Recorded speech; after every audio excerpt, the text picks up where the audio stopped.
الله تعالى وبركاته. الحمد لله العزيز الغفار، والصلاة والسلام على نبيه المختار وعلى آله وأصحابه الأخيار. أما بعد، فأعوذ بالله من الشيطان الرجيم. بسم الله الرحمن الرحيم. يا أيها الذين آمنوا اتقوا الله وكونوا مع الصادقين. صدق الله مولانا العظيم، وصدق رسوله النبي الأمين المكين المتين الكريم، ونحن على ذلك لمن الشاهدين والشاكرين، والحمد لله رب العالمين.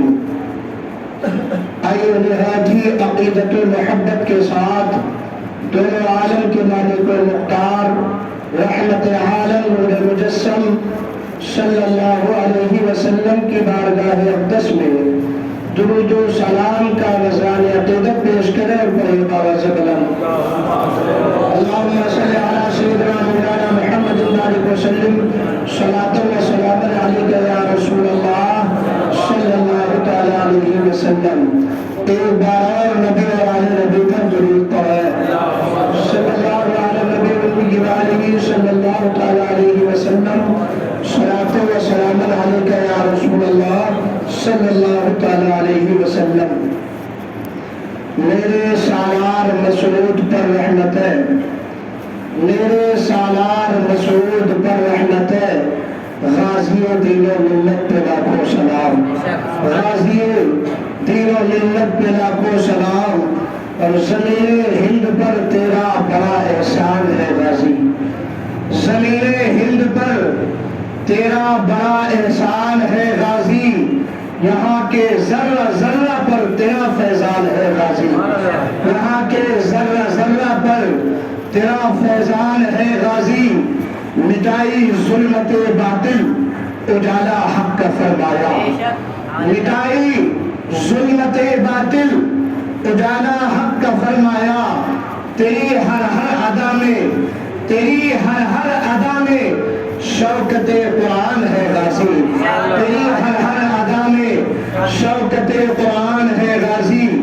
اور فروغ دین کی خاطر جوانی تم نے قربان کی، فروغ دین کی خاطر جوانی تم نے قربان کی. تیرا ذوق شہادت کس قدر ذیشان ہے غازی، تیرا ذوق شہادت کس قدر ذیشان ہے غازی. اور یہ شعر بڑا عمدہ ہے، اس کو سمجھنے کی ضرورت ہے کہ جناب خضر کو دیکھا تیری گلیوں میں ہے اکثر، جناب خضر کو دیکھا تیری گلیوں میں ہے اکثر. نہ جانے کس بلندی پر تیرا ایمان ہے غازی، نہ جانے کس بلندی پر تیرا ایمان ہے غازی. فقیر آئے غنی جائے، مریض آئے شفا پائے، فقیر آئے غنی جائے، مریض آئے شفا پائے. تیرے دربار عالی کی یہی تو شان ہے غازی، تیرے دربار عالی کی یہی تو شان ہے غازی. دکھا دو چاند سا چہرہ مجھے بھی خواب میں آقا، دکھا دو چاند سا چہرہ مجھے بھی خواب میں آقا. دل عارف کا مدت سے یہی ارمان ہے غازی، دل عارف کا مدت سے یہی ارمان ہے غازی. زمین ہند پر تیرا بڑا احسان ہے غازی. درود پاک پہ اللہم صلی علی سیدنا مولانا محمد بارک وسلم. صلاۃ و سلام علیک یا رسول اللہ صلی اللہ علیہ وسلم.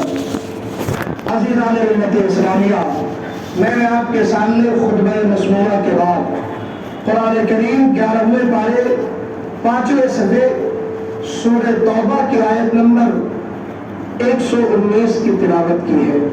پروردگار عالم کا فرمان عالی شان ہے، یا ایھا الذین آمنوا اتقوا اللہ وکونوا مع الصادقین. کہ اے ایمان والو اللہ سے ڈرو اور سچوں کے ساتھ ہو جاؤ. اللہ تبارک و تعالیٰ نے ایمان والوں کو مخاطب کر کے یہ فرمایا ہے، اے ایمان والو، جس کے دل میں ایمان کی رمق ہے، جس کے دل میں ایمان کی روشنی ہے، اس سے فرما رہا ہے اللہ سے ڈرو اور سچوں کے ساتھ ہو جاؤ۔ عزیزان ملت اسلامیہ، اب ہمیں دیکھنا یہ ہے کہ سچوں کا راستہ کیا ہے۔ سچوں کا جو ساتھ کرنے کے لیے قرآن کریم میں پروردگار عالم نے حکم دیا ہے، آخر وہ سچے کون ہیں؟ آپ دیکھیں، آپ ہر نماز میں سورہ فاتحہ پڑھتے ہیں، ہر نماز کے اندر ہر نمازی کہتا ہے اہدنا الصراط المستقیم، اے پروردگار عالم ہمیں سیدھا راستہ چلا۔ آگے کیا کہتا ہے؟ صراط الذین انعمت علیہم، کہ ان لوگوں کے راستے پر چلا جن پر تو نے انعام فرمایا ہو۔ پہلے کہا اے اللہ ہمیں سیدھے راستے پر چلا، پھر سیدھے راستے پہ چلانے کے بعد گزارش یہ ہے کہ ان لوگوں کے راستے پہ چلا جن پر تو نے انعام فرمایا ہے، جن پر تو نے اپنا فضل فرمایا ہے۔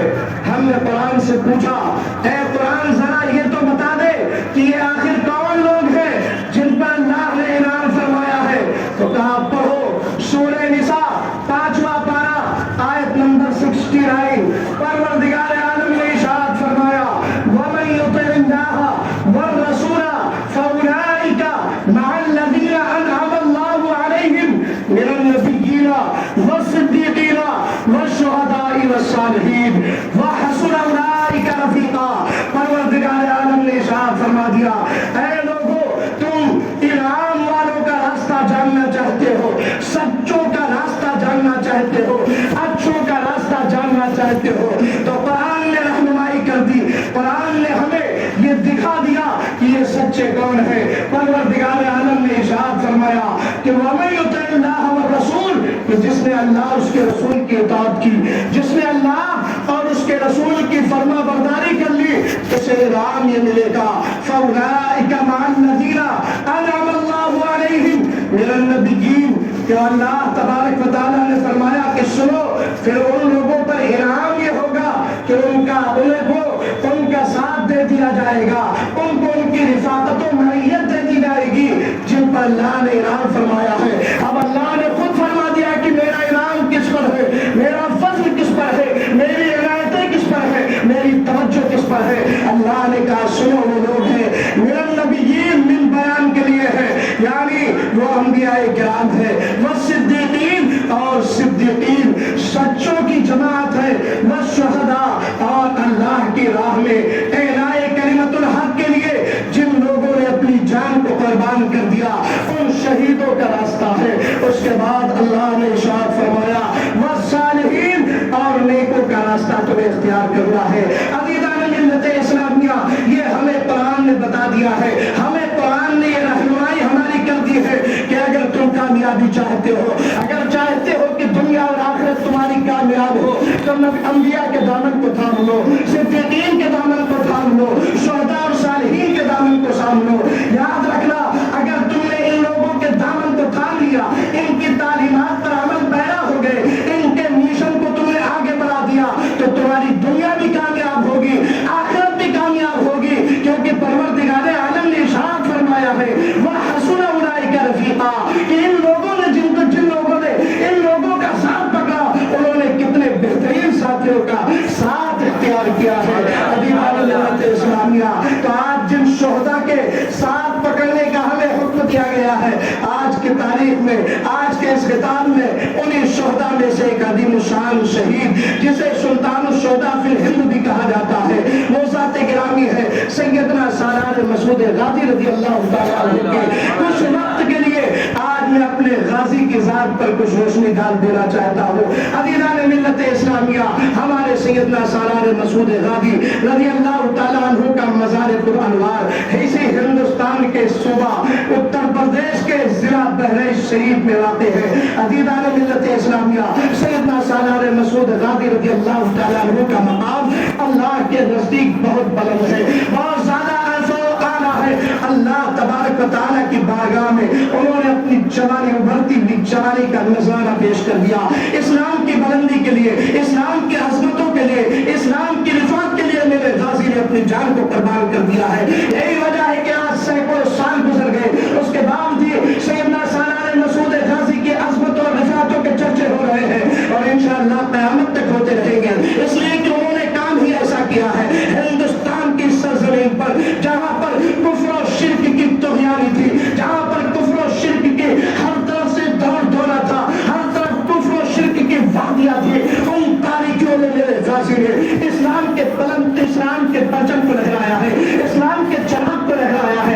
اسلام کی عظمتوں کو نہیں ان کے اندر اسلام کی عظمتوں کو جن لوگوں کے دلوں کے اندر بٹھایا ہے. دیکھیں ذرا میرے غازی کی زندگی. سیدنا سالار مسعود غازی رضی اللہ تعالیٰ عنہ جو ہے سن 405 ہجری 21 رجب المرجب سن 405 ہجری میں پیدا ہوئے. سبحان اللہ. سن 405 ہجری میں پیدا ہوئے. آج 1443 ہجری چل رہی. اس حساب سے 1000 سال پہلے کے ہیں, لیکن جب ذکر کرو تو لگتا ہے کہ ابھی ہمارے نگاہوں کے سامنے عزیزان ملت اسلامیہ سیدنا سالار مسعود غازی رضی اللہ تعالیٰ عنہ 21 رجب المرجب سن 405 ہجری میں اجمیر معلیٰ کے سرزمین پر پیدا ہوئے. سبحان اللہ. علامہ ثابت علی برہانی صاحب سید سالار مسعود غازی کے اندر لکھتے ہیں کہ میرے خواجہ کے ہندوستان میں آنے سے 181 سال پہلے 181 سال پہلے میرے غازی کی پیدائش اجمیر معلیٰ پہ ہوتی ہے. سبحان اللہ. آج اجمیر معلیٰ جہاں میرے خواجہ کے قدموں سے روشن ہے. سبحان اللہ. وہیں پر تو میرے غازی پیدا ہوئے. سبحان اللہ. میرے خواجہ کے ہندوستان اجمیر معلیٰ کی سرزمین پر آنے سے 181 سال پہلے سیدنا سالار مسعود غازی کی ولادت باسعادت اجمیر معلیٰ کی سرزمین پر ہوتی ہے. اس لیے کہ اس وقت آپ کے والد گرامی سیدنا سالار ساہو اپنے سالے حضرت محمود غزنوی جو کہ بادشاہ تھے, ان کی طرف سے آپ اجمیر معلیٰ کے فوج کے سپہ سالار اور گورنر کی حیثیت سے اجمیر معلیٰ میں قیام فرما تھے. آپ جانتے ہیں سید سالار مسعود غازی کون ہے؟ یہ حضرت بادشاہ سلطان محمود غزنوی کے بھانجے بادشاہ سبکتگین کے نواسے حضرت صدر معلیٰ کے فرزند ارجمند ہیں. عزیزان ملت اسلامیہ آپ دیکھیں, میں تاریخ بتا رہا ہوں. الحمدللہ ہم سنیوں کا عقیدہ یہ ہے کہ صرف اولیاء کرام سے محبت کر رہا ہے. کسی ولی کو ہم کسی دوسرے ولی سے کمپیئر ہرگز نہیں کرتے.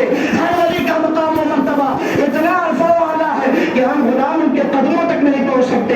بس تاریخ آپ کو بتا رہا ہوں, ہسٹری بتا رہا ہوں کہ میرے غازی کی پیدائش تو غوث اعظم رضی اللہ تعالیٰ عنہ سے 65 سال پہلے کے گئے. سبحان اللہ. غوث اعظم رضی اللہ تعالیٰ عنہ سے بھی 65 سال پہلے پیدا ہوئے سید سالار مسعود غازی. غوث اعظم رضی اللہ تعالیٰ عنہ کی تاریخ پیدائش ہے یکم رمضان المبارک سن 470 ہجری اور میرے غازی کے سن 405 ہجری ہے. اس حساب سے 65 سال پہلے کے. سبحان اللہ. میں ولایت میں کسی کا کوئی موازنہ کوئی کمپیئر نہیں کر رہا ہوں. الحمدللہ غوث اعظم کو سارے ولیوں کے سردار ہے. سبحان اللہ. ہم ایک تاریخ بتا رہے ہیں کہ عزیزان ملت اسلامیہ میرے غازی سن 405 ہجری میں پیدا ہوئے اور آپ کی شہادت سن 424 ہجری میں ہوئی. سن 424 ہجری میں آپ شہید ہو گئے. صرف 18 سال 11 مہینہ 24 دن کی زندگی پائی آپ نے. کتنا پائی؟ 18 سال 11 مہینہ 24 دن کی زندگی. 14 رجب المرجب سن 424 ہجری میں آپ شہید ہوئے اور آپ پیدا کب ہوئے تھے؟ 21 رجب المرجب کو. اس طرح دیکھیں سیدنا سالار مسعود غازی رضی اللہ تعالیٰ عنہ نے 19 سال کی تقریباً 19 سال کی زندگی میں وہ کارنامہ انجام دیا ہے کہ لوگوں کے ہزاروں سال کی زندگیاں ہو گئی, وہ کارنامہ انجام نہ دے سکے. اور کیوں نہ انجام دیتے؟ وہ لاڈلے ہیں کس کے؟ حضرت مولا علی کے. سبحان اللہ.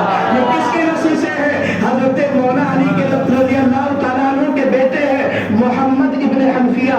محمد ابن حنفیہ کے نسل پاک سے ہے میرے سید سالار مسعود غازی. عزیزان ملت اسلامیہ میرے غازی کا مقام و مرتبہ بہت بلند ہے. عزیزان ملت اسلامیہ جب آپ اجمیر معلیٰ کی سرزمین پر پیدا ہوئے, آپ کے ماموں حضرت سلطان محمود غزنوی کو اپنے بھانجے کی جب خوشخبری ملی, آپ غزنی سے سفر کر کے اجمیر معلیٰ آئے, اپنے بھانجے کو دیکھا خوش ہو گئے اور اپنے ساتھ لے کر غزنی چلے گئے. اس کے بعد آپ وہیں رہتے تھے. بڑی لمبی چوڑی تاریخ ہے جس کو جمعہ کے مختصر خطاب میں بیان نہیں کر سکتا. آپ اپنے ماموں کے ساتھ میں غزنی میں رہ رہے تھے جب تقریباً آپ کی عمر شریف 10 سال تھی. اس وقت سلطان محمود غزنوی نے سومنات پر جب حملہ کیا تھا اور سومنات پر جب فوج اپنی لگائی تھی, اس فوج میں سیدنا سالار مسعود غازی رضی اللہ تعالیٰ عنہ بھی شامل تھے. اور 10 سال کی عمر میں آپ نے وہ جوان مردی اور بہادری کا کارنامہ انجام دیا تھا کہ